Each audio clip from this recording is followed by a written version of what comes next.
What's up, everybody? Mark with Coffee&Toys here. It is Friday, and that means it is comic book review day. Today we are going to have a 2-for-1 special for G.I. Joe, A Real American Hero, issue 305, and Cobra Commander, issue 3. So, if you haven't been paying attention to the channel, I'm changing up the schedule a little bit. So Fridays are going to be modern G.I. Joe comic review days. So, of course, that's going to be, since Cobra Commander issue 3 and G.I. Joe 305 both dropped this week, I figured I would go ahead and do both of those reviews with today's episode. So I'll make sure to timestamp the video, so if you're more interested in Cobra Commander, that'll be on the later half of the video. We're going to start with Real American Hero issue 305. But before we start, make sure you like this video, make sure you subscribe if you're interested in seeing, or hearing rather, more of the comic book reviews of G.I. Joe, both modern comics and vintage. Yes, on Mondays, I will be reviewing G.I. Joe, A Real American Hero, the Marvel run. So issues 100 through issues, I gotta put my coffee off to the side, issues 1 through 155 of the original Marvel run. And I'm gonna sprinkle in some special missions as well, because I know a lot of people might know the main series, but they don't probably know a lot about the special missions, and those are very good standalone issues of their own. But that being said, let's go ahead and jump right into it with G.I. Joe, A Real American Hero, issue 305.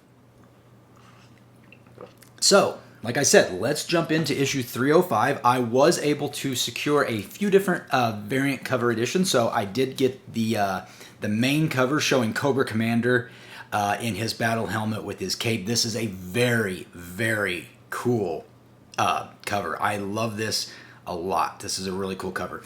Not only was I able to get that cover, I was also able to get the variant black and white cover, and this one I actually think I like better. It's just these black and white covers always look great, and especially with this detail, looks fantastic.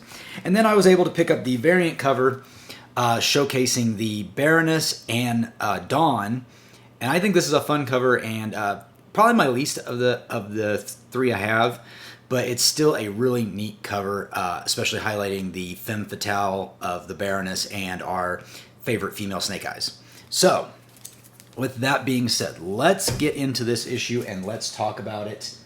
And again, if you're interested in Cobra Commander issue 3, that'll be coming at the end of this video. Like I said, I'll make sure to timestamp it.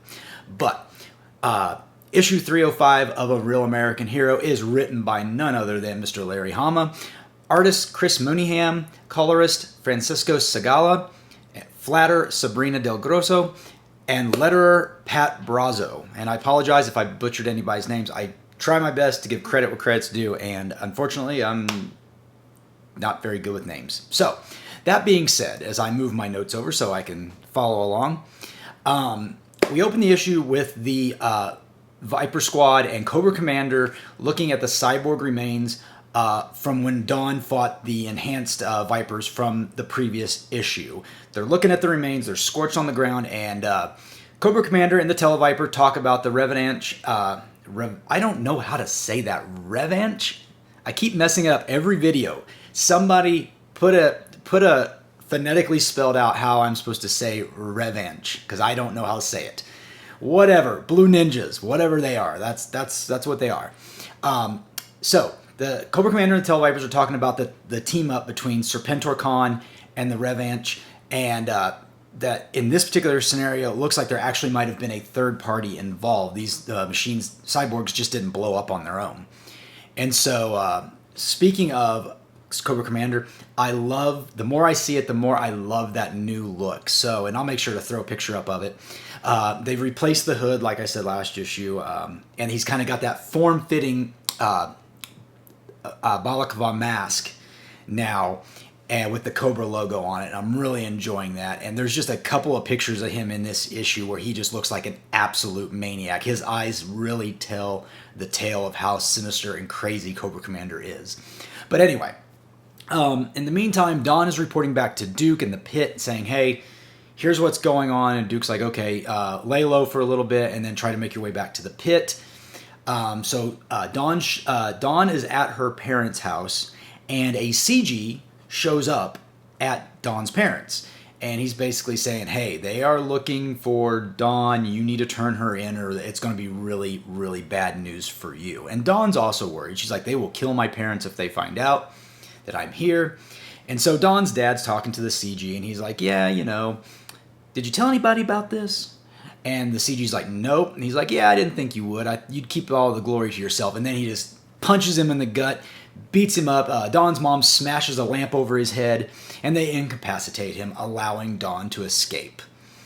Back at the pit, meanwhile, the body of the cyborg that was retrieved from Snake Eyes and Scarlet's cabin is on a table, and it's being reviewed by Black Hat, Air Titan Mainframe. As you remember, they brought it back on the Tomahawk, I believe it was, and it attacked them once. They managed to incapacitate it, and now they're kind of reviewing it. They're saying, yep, it's definitely a cyborg. It's got a human spine and brain, but the rest of it's, robotic. And in the meantime, they're talking about it, and the hand actually is laying separate, and it takes off, and it tries to attack Black Hat. And Stalker, though, comes in with the awesome save of shooting the hand out of the air. And it's a really cool picture of Stalker just standing there saying, hey, if any more of these come, you just line them up in my sights. And it was a short, fun scene just to see that this thing is still alive, and, Stalker just putting it out one shot. We have Lady J, Molto. Now, you guys tell me, Molto seems to be a new character that I am not familiar with. Drop me a comment if Molto's been around. I don't recognize him.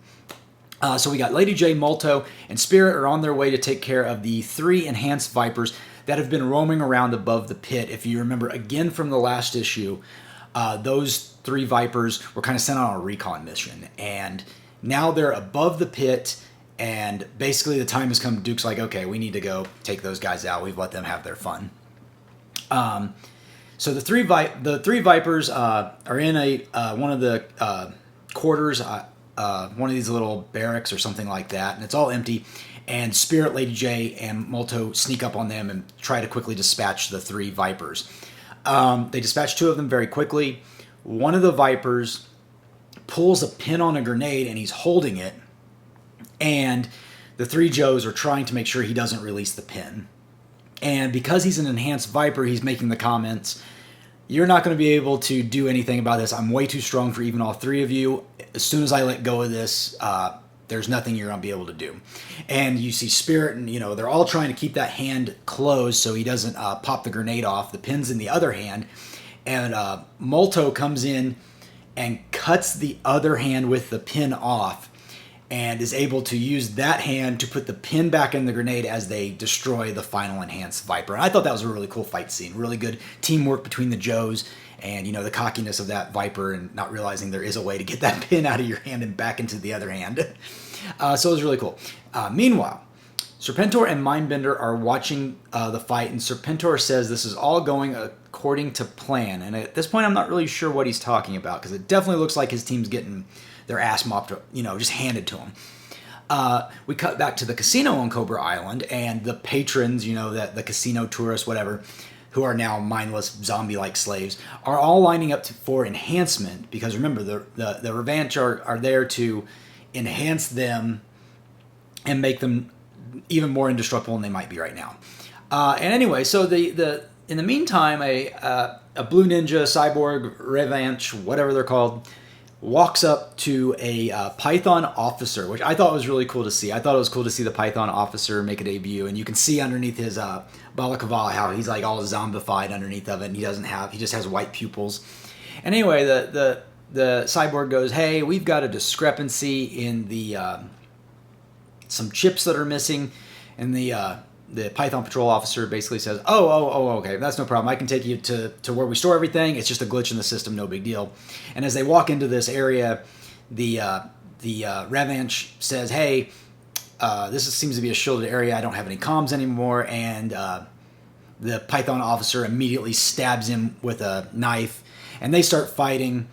And so they start fighting, and the Revanche cuts off the Python officer's arm and basically says, hey, you didn't get the kill shot in, I've got you now. And the Python officer basically says, do you think that's going to stop me? And a tentacle grows out from the stump of the arm or the hand that got cut off, and the Python officer quickly destroys the cyborg.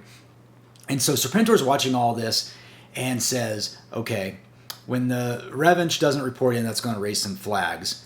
And they're going to find out that we have been putting chips in that will actually completely remove the Revanche's control from our Cobra casino patron people that are getting upgraded. So we will have full control of this army that will now have their technology, but they'll be solely ours. So Serpentor's already turning his back on Alpha 001. And he basically says by the time they realize this, it'll be far too late.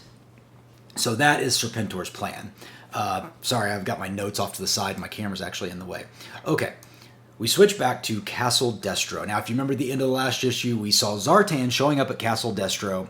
And now we see the Baroness Destro and Zartan having a drink, toasting one another, talking about future plans. And we cut back to Cobra Island, and Serpentor and Mindbender are now watching this video feed showing the three of them. And I guess the two of them, rather, Baroness and Destro. And Serpentor says, yep, this is working good. And Mindbender, I believe, makes the statement. No, Serpentor makes the statement, says, what happens when they find out that's not the real Zartan? And we cut back to the final page of the issue. We see Zartan on his swamp skier, and Dr. Mindbender saying, that's not an issue, I've already gotten it taken care of. And he says there is a biometric missile, and you see it in the last panel homing in on Zartan as he's trying to evade it through the swamps on his swamp skier. So that's the end of the issue. I think it's really cool. And things I really liked about this issue, I love CC's new look. I think it looks awesome. The more I see it, the more I'm enjoying it. I miss the hood, but at the same time, this is a really cool, I like this look. And again, the way he is drawn with just this crazy look in his eyes. Really digging it. I enjoy the Stalker single-handedly shooting that hand out of the air that was trying to attack Black Hat. I thought that was really cool. Seeing the Python officer was really fun. And just kind of seeing, ultimately, from a story perspective, what Serpentor's plans are. I mean, we kind of figured he's going to turn on the Revenant or whatever they're called. And now we're starting to see that happen. And I'm interested in where that's going to play off. Now, remember, Dawn is still, I believe she hasn't left Springfield yet. She was on her way out. So I don't know if she's actually gotten out yet, according to the issue. Not really a lot going on with the Joes otherwise. The fight with the Enhanced Viper and the grenade was really fun. I enjoyed that. But overall, I really enjoyed this issue. It was a little more action-y, a little more story progression. So this issue left me wanting to read 306. And again, it was a fantastic issue. And yeah, if I was going to rate it on a scale of 1 to 5, I'd give it a 4. It was a fun issue. I enjoyed it. I read it multiple times. So if I read it more than once, obviously I'm enjoying it. But yeah, that is my review of G.I. Joe, A Real American Hero, issue 305. And if you're interested, stick around because now we are moving on to issue 3 of the limited series Cobra Commander. Okay, now before we start into Cobra Commander issue 3, I'm going to take a drink of coffee. You're going to make sure to like and subscribe and comment. Let me know what you think about issue 305 of G.I. Joe, A Real American Hero. Thought it was a fantastic issue. But now we are going to go over Cobra Commander issue 3 of the limited series, part 3 of 5. And this is another fantastic issue. But credit is due. Credit goes to the writer, Joshua Williamson, for another fantastic issue. Artist, Andrea Milana. Colorist, Annalisa Leone. And letterer, Russ Wooten. These folks not only tell a great story, they draw a great story. And the drawings, the lettering, everything. I mean, even the lettering for different characters speaks volumes. So again, kudos to this team. This is by far my favorite G.I. Joe series right now. By far. It is fantastic read, and it only gets crazier in this one, so let's just jump right into it. Issue opens up with the Protector looking for Cobra Commander, because as you remember, Cobra Commander separated from him in the deep jungle swamps of the Everglades, and there's a snake going by. He rips the snake in half. Blood goes everywhere. This is going to be a bloody issue, folks. I mean, there's a lot of blood in this issue. So we cut back to Cobra Commander, and he's being dragged to the depths by those energon-enhanced alligators, if you recall. They are pulling him down deep. He pulls out his pistol. He's trying to shoot him and make him stop. And suddenly there is a harpoon that shoots through the water, and it stabs the crocodile that's holding Cobra Commander and pulls it up to the surface. And that's where we leave that. We switch over to Zarana. If you remember from the last issue, she told the Dreadnoks, she's like, hey, we're going to have a family meeting. And that meeting is taking place at this pool hall / bar. And there's a lot of characters. And evidently they're all Dreadnoks. So the Dreadnoks are a lot bigger in number than just the core characters that we all know. So they walk in, and for some reason, who was it? Let me look they're walking in. Zarana's walking in. Ripper's beside him. They're being Dreadnoks. They're being loud and boisterous. And for whatever reason, Ripper just decides he's going to shoot and kill the first patron he sees. And that's what he does. He just shoots a patron at the bar, and that quiets everybody down. Anyway, so Zarana's there talking to him, and she's like, we have found this, and she pulls off a blanket and reveals an energon cube, and she's like, this is what's going to give us money. We're going to sell this to the highest bidder. And she says, however, we've had someone who stumbled upon it, and Xandar walks in with Cobra Commander. So it was Xandar that shot the harpoon and actually saved Cobra Commander from the lake. And so Xandar walks in, and they take Cobra Commander, and they're kind of bullying him. And Buzzer immediately goes for Cobra Commander's helmet, faceplate, and gets electrified.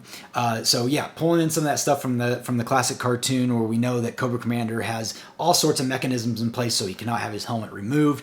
Buzzer gets electrocuted, and that does not bode well for Cobra Commander here in a few minutes. So Zarana says to Cobra Commander, who are you? And Cobra Commander smugly responds, your new master. And that doesn't go over well either. But I will admit it was pretty badass to see that, or to read that. They start to torture CC. They clamp him down in a chair, and Buzzer immediately, or maybe it wasn't Buzzer, who was it? It was, it was Torch, using his torch to try to cut through Cobra Commander's mask, and he is successful. And so we get this really cool picture of Cobra Commander. You don't see in, so you can't see the person behind it, but you can see from Cobra Commander's viewpoint, him looking through this crack in his mask at Buzzer and the other Dreadnoughts. And then Torch begins burning Cobra Commander's arm in place. And Cobra Commander is being pretty badass about it. He's not crying, he's not whimpering, nothing. They put him in a back room, and they are continually going at Cobra Commander. Ripper's got his big device, that thing that goes in and out like this. He's got it locked onto Cobra Commander's head. So he's doing that. Buzzer's using his chainsaw, and they are just trying to inflict as much pain on Cobra Commander as they can. They cut to a picture. Next scene is just Cobra Commander sitting in this chair, just kind of like this, and he is looking worse for wear. There's blood all over the place, and frankly, I don't know how he's alive at this point, because there is quite a bit of blood. Buzzer walks in, and I believe it's Buzzer. And Buzzer, was it Buzzer, or maybe it was Ripper? I can't remember who it was. But they go in, and they take some of his blood, and they make a bloody smiley face on his mask. And it's terrifying. It is absolutely terrifying, and it's only going to get more terrifying as the issue goes on. So Xander walks in, because Buzzer and Ripper and Torch are not getting anywhere with CC. And Xander's like, hey, I don't approach things like my brothers do. I'm going to, or as my comrades do. I'm a little more subtle, and he just begins talking to Xandar. And Cobra Commander's listening, and CC then begins what Cobra Commander does best. He starts planting seeds of deception. And he basically says, hey, I'm here because Xandar's talking to him. He's like, I'm here because your brother sent me. And Zarana and your brother need me here, and Zarana doesn't trust you. He starts planting those seeds of doubt. Buzzer comes back in, because Xandar's mad and he leaves. Buzzer comes in, and Cobra Commander looks at him and goes, you're not even a real Dreadnought. You're just some teacher. You just try to be tough. But you're not one of them. They know you're not one of them. That's why you try to act so tough, because you're trying to prove yourself. And he really starts getting in underneath Buzzer's skin. And of course, Buzzer gets mad and leaves the room. Zarana comes back in with Torch and says, what did you do to my brother? And Cobra Commander just says, which brother? And he goes, are you worried that you might be losing control of your people? Oh, it just makes her mad. So as she's getting mad, Buzzer, Xandar, and Ripper all come tussling in. They're all beating the shit out of each other. Because, you know, Cobra Commander's plan's working. He's just sowing these seeds of deception, and now the Dreadnoks are just rumbling with each other. And while they're doing that, Cobra Commander presses a button on the inside of his sleeve. And Zorana sees it, and she freaks out. She says, "What did you just do?" And Cobra Commander, so smug, goes, "What do you think I just did?" And they march CC out of the bar, and she's like, clearly he's set off a tracking device or something, and we need to be ready. And just then, outside, the Protector shows up, and he looks at Cobra Commander, and he goes, "I told you never to leave my sight, Commander." And Cobra Commander just, in Cobra Commander fashion, just says, "I got lost." And it's great because, I mean, he's looking pitiful. I mean, he's busted up, bleeding, injured, and he just, again, this sly remark back to the Protector that's been there since the first issue. And while they're talking, Buzzer sneaks up to Protector and hits him right in the face with the chainsaw, full board just going on. And Protector turns, and there's this bright yellow eye underneath. And Cobra Commander looks at the Protector and says, "I have found the energon that we need to build Globulus' army. And these are the people that have it." And the Protector basically says something along the lines of, "Nothing will stop our Master Globulus from his plans, and I am tired of this charade." And he begins just to absolutely rip off his flesh. Blood and flesh going everywhere. And of course, we get a 2-page panel on the next, on the turn of the page, of Nemesis Enforcer in all of his glory. Huge, towering. And Cobra Commander just standing behind him with his hands behind his back. I mean, absolutely awesome.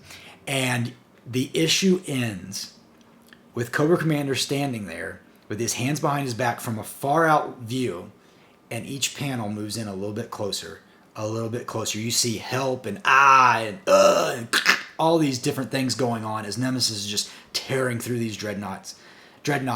And Cobra Commander, they just keep zooming in until you get right onto his helmet with the damage down the middle and the painted on bloody face.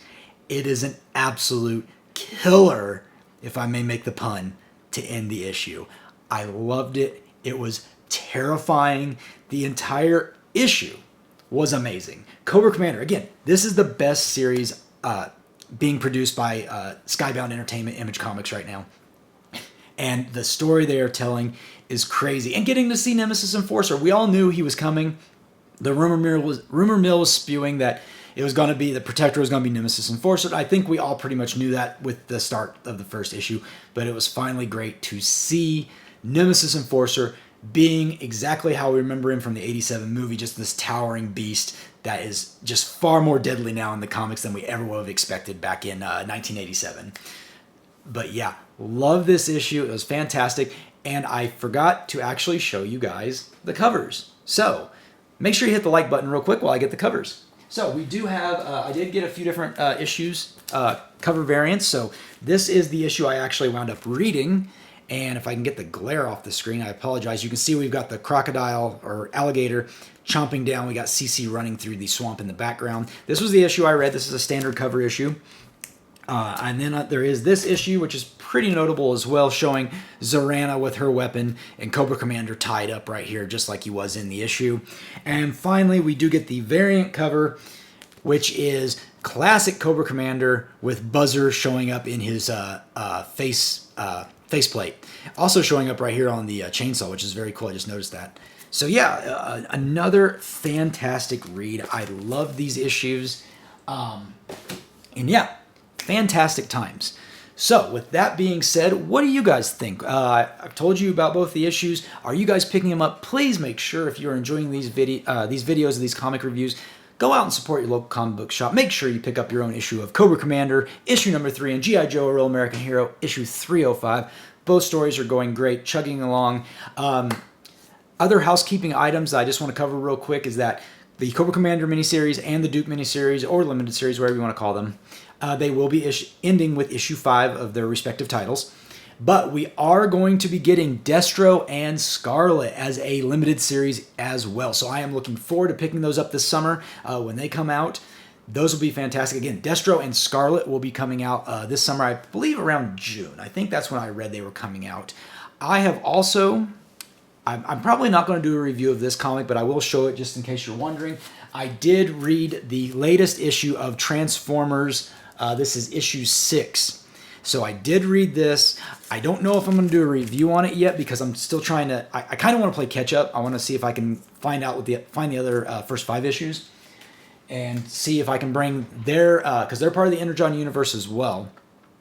But I did get that read. Maybe I'll try to get a review up sometime on that issue. I did read it. I liked it. I don't think I like it as much as G.I. Joe, but it was fun. I want to get the Transformer side done. A lot of you have been asking for that, so I did want to say I am working on that. But yeah, otherwise, it's been fantastic talking with you guys. Again, if you could, make sure you like, subscribe, and comment on this video. And let me know what you think about issues 305 of A Real American Hero and Cobra Commander issue 3. Otherwise, hopefully I'll be back in next week, next Friday, to give you another comic book review. I don't believe Duke comes out next week. I think it might be the week after, but if it comes out next week, we'll review Duke. And if not, maybe I'll throw that Transformers one up and we'll talk about it. But otherwise, I'm Mark. You've been watching Coffee with Toys, and I'll see you later.